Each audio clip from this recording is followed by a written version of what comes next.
Hi hello आणि नमस्कार मंडळी, मी सोनाली स्वागत करते तुमचं आणखीन एका मिनी व्लॉगमध्ये. तर हे बघा, तुम्हाला पण पापड लाटायचं टेन्शन येतं तर तुमच्यासाठी नाही, हे बघा एकदम खास अशी मशीन आहे.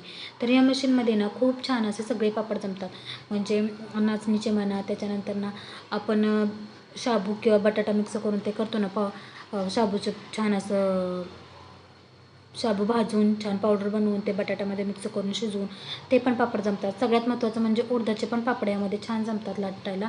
म्हणजे प्रेस केलं का हे होतं. पण आपण उडदाचे पापड आहेत ते पातळ लाटतो आणि त्याच्यावर आपले म्हणजे जे लाटणं आहे उडदाचं लाटायचं, त्या लाटण्याची थोडी तरी नक्षी असावी म्हणून आपण ते बाजूला घेऊन त्याच्यावरनं 1-2 वेळा ते लाटणं फिरवायचं. नाहीतर छान असे उडदाचे पापडसुद्धा होतात त्यामध्ये.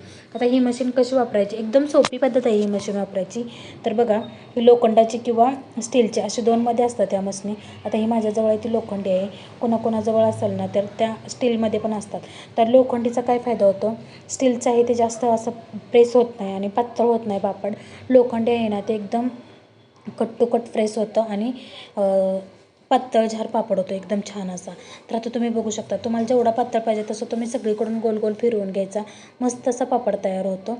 आता त्यामध्ये ना थोडंसं प्लॅस्टिकचा कागद घ्यायचा आणि त्याला तेल लावायचं दोन्ही बाजूला, म्हणजे तो पापड अजिबात चिटकत नाही. एकदम सोपी पद्धत आहे, तुम्हीसुद्धा याचा यूज करा. आणि ह्या मशीनला काय म्हणतात हे तुम्ही मला नक्की सांगा कमेंटमध्ये. तुम्हाला माहीत आहे का? मी तर ह्याला खिच्याची मशीन असं एवढंच म्हणते. खिच्याचे पापडसुद्धा येतात त्यात आणि तांदळाचे सगळ्या वस्तू आपण ह्यामध्ये बनवत असतो, खिचे पापड हे ते. त्यामुळं मी ह्याला तर खिचेचे पापडच म्हणते. तुम्ही काय म्हणता मला नक्की सांगा कमेंटमध्ये. आणि आहे की नाही युजफुल मला नक्की सांगा. कारण हाताने खूप वेळ लाटत बसण्यापेक्षा ते पापड तुटतात किंवा मग पुढं सरकत नाही. त्यामध्ये उडदाच्या पापडामध्ये मसाला असतो त्यामुळे. तर कशी वाटली मला मशीन नक्की सांगा.